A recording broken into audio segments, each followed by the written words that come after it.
اللہ تعالیٰ نے فرمایا، اے ایمان والوں، جو مال و متاع ہم نے تم کو بخشا ہے، تم اس میں سے ہماری راہ میں ہمارے حکم کے مطابق خرچ کرو، اس سے پہلے کہ وہ دن آ جائے جس میں نہ کوئی خرید و فروخت ہو سکے گی، نہ کسی کی دنیاوی دوستی کام آئے گی، اور نہ کوئی سفارش، اور نہ ماننے والے اصلی ظالم ہیں۔ اللہ تعالیٰ نے فرمایا، اپنے عذاب میں جسے چاہوں گا گھیر لوں گا، اگرچہ میری رحمت ہر شے پر حاوی ہے، مگر میں اپنی رحمت کو ان لوگوں کے لیے لکھ دوں گا جو مجھ سے ڈریں گے اور ہماری آیات پر ایمان لائیں گے۔ اللہ تعالیٰ نے زکوٰۃ فرض کی ہے جو دولت مندوں سے لی جائے گی اور غریبوں میں تقسیم کی جائے گی۔ رسول اللہ صلی اللہ علیہ وآلہ وسلم نے فرمایا، اسلام کی بنیاد 5 چیزوں پر ہے: کلمہ طیبہ کا اقرار، نماز، روزہ، زکوٰۃ، حج۔ جو زکوٰۃ نہیں دے گا وہ بے نمازی کی طرح آخرت کے سخت عذاب میں مبتلا ہوگا۔ زکوٰۃ ہر مسلمان صاحب نصاب پر فرض ہے۔ ہر صاحب حیثیت مسلمان پر سال بھر کے بعد اپنی رقم میں سے 40واں حصہ 2.5% غریبوں مسکینوں کی ملکیت میں دینے کو زکوٰۃ کہتے ہیں۔ اس کے ادا کرنے سے اس کا مال اور نفس پاک ہو جاتا ہے۔ جو شخص زکوٰۃ ادا نہیں کرتا، اس کا مال ناپاک اور وہ گمراہ ہو جاتا ہے۔ جو شخص زکوٰۃ دیتا ہے، اللہ تعالیٰ اس کے مال کو تمام آفات سے محفوظ رکھتا ہے۔ اللہ تعالیٰ نے فرمایا، جو لوگ سونے چاندی کو جمع کرتے ہیں اور اسے اللہ کی راہ میں خرچ نہیں کرتے، انہیں دردناک عذاب کی خوشخبری سنا دو۔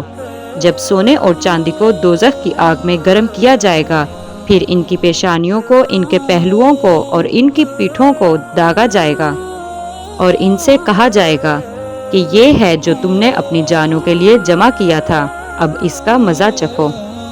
آپ صلی اللہ علیہ وآلہ وسلم نے فرمایا، جو شخص سونے یا چاندی کا مالک ہو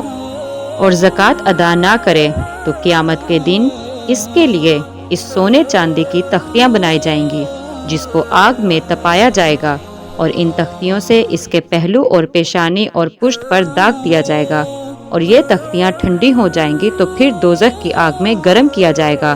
اور پھر داغا جائے گا، اور پھر ایسا ہی ہوتا رہے گا، اور یہ دن جس روز ایسا کیا جائے گا اتنا بڑا ہوگا جس کی مقدار دنیا کے 50,000 سالوں کے برابر ہوگی،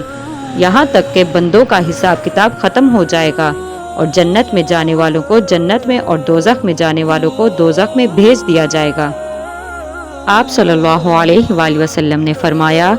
جس شخص کو اللہ تعالیٰ نے مال عطا فرمایا اور اس کی زکوٰۃ ادا نہیں کی تو اس کے مال کا قیامت کے دن ایک گنجا ناک، وہ بہت زہریلا ہوتا ہے، سانپ بنایا جائے گا، جس کی آنکھوں میں 2 سیاہ شعلے ہوں گے، اور سانپ کو تاک بنا کر اس کے گلے میں ڈالا جائے گا، پھر یہ سانپ اس شخص کی دونوں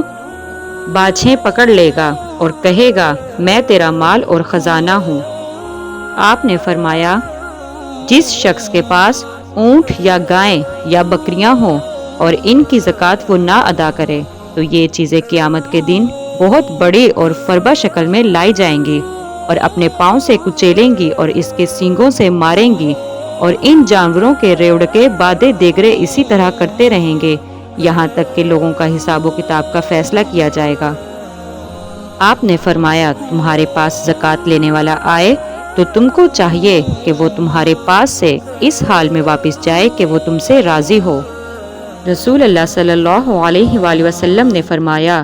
جو شخص زکوٰۃ ادا نہ کرے گا اس کی نماز بھی قبول نہیں ہوگی۔ زکوٰۃ نہ دینے کے لیے قیامت کے دن دوزخ میں جائے گا۔ جس قوم نے زکوٰۃ دینی بند کر دی، اللہ تعالیٰ ان کو قحط میں مبتلا کر دے گا اور ان سے بارش روک لے گا۔ جزاک اللہ۔